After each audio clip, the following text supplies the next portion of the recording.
So ito na mga karit, nakabit na natin yung bagong brake pad Bendix. Gusto lang natin yung ating mga gulong. Ayan na, the boy vulcanizer. So mga karit, tinanggal ko na rin yung kanyang brake shoe at sobrang nipis na. So palitin na rin. Ayan.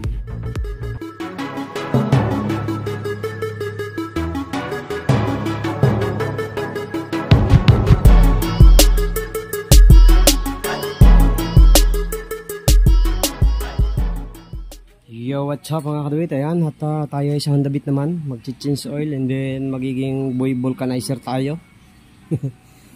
Palit tayong gulong. So mali ang nabili nung isa. Ayan, kaya magkaiba oh. Pero pareho namang quick. Yan nga lang. Isang tubeless at isang hindi. Pero ito naman pwede rin na may tubeless yan. Discarte lang. Kung gusto nyo matipid, ito. Makatipid ng konti, yan. Pwede tubeless. Pero ito, tubeless na talaga. So ano natin, papalitan na natin yan dahil yung gulong niya ay manipis na. Hey there, subscribe to my channel and also press this bell icon.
So yan mga karit, at na-check din natin yung kanyang brake pad ay pudpud na.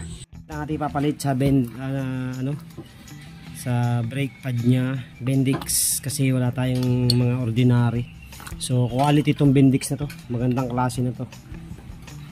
Tapos na rin natin i-set up yung gulong. Itong isa binabaklas na rin. Mga karit, nakabit na natin yung bagong brake pad Bendix. Gusto lang natin yung ating mga gulong. Ayan na, the boy vulcanizer.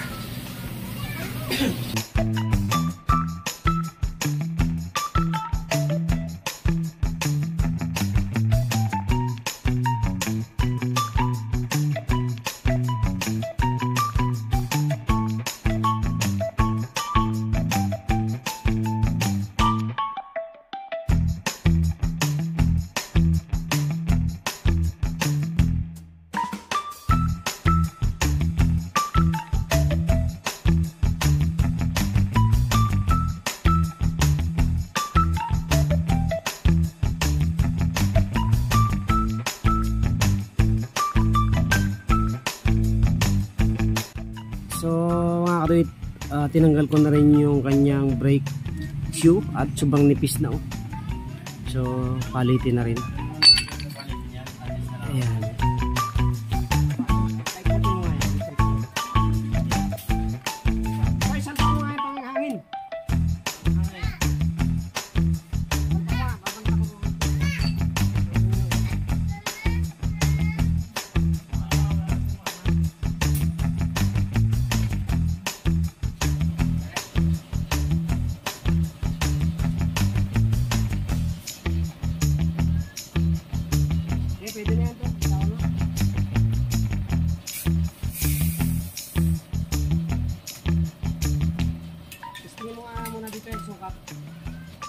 So mga kadit, ito ay papalit natin crayon. Ito hindi siya sobrang lakas kumapit.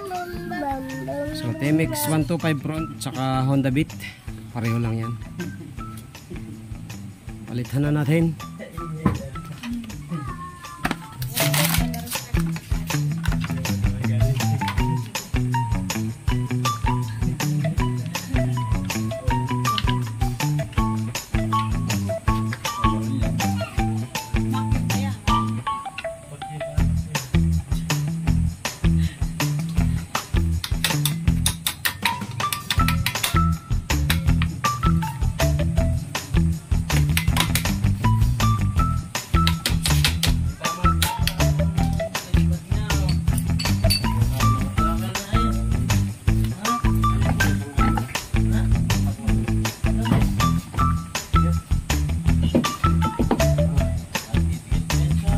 Okay. Swak ko. Lagyan nyo na naman ito. So, ito mga kaduit. Ito yung napili nyo langis para sa Honda Beat. With gear oil na.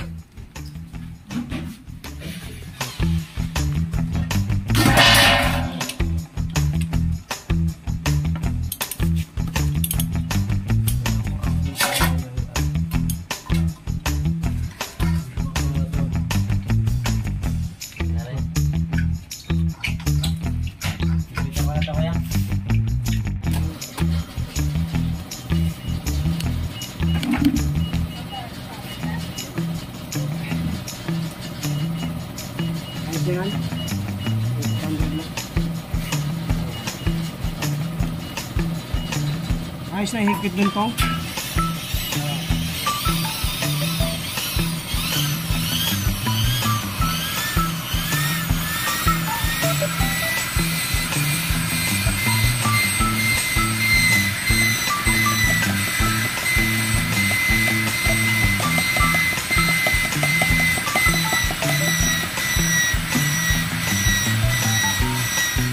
Tapos na tayo mga kadoy dito sa Honda Beat. Ayan. Palitan na natin ang bagong gulong, brake pad, brake shoe, at saka change oil. So, biyaheng ano to? Balayan ulit. Oh. Biyaheng Batangas yan. Thank you, thank you. God bless po sa inyo lahat.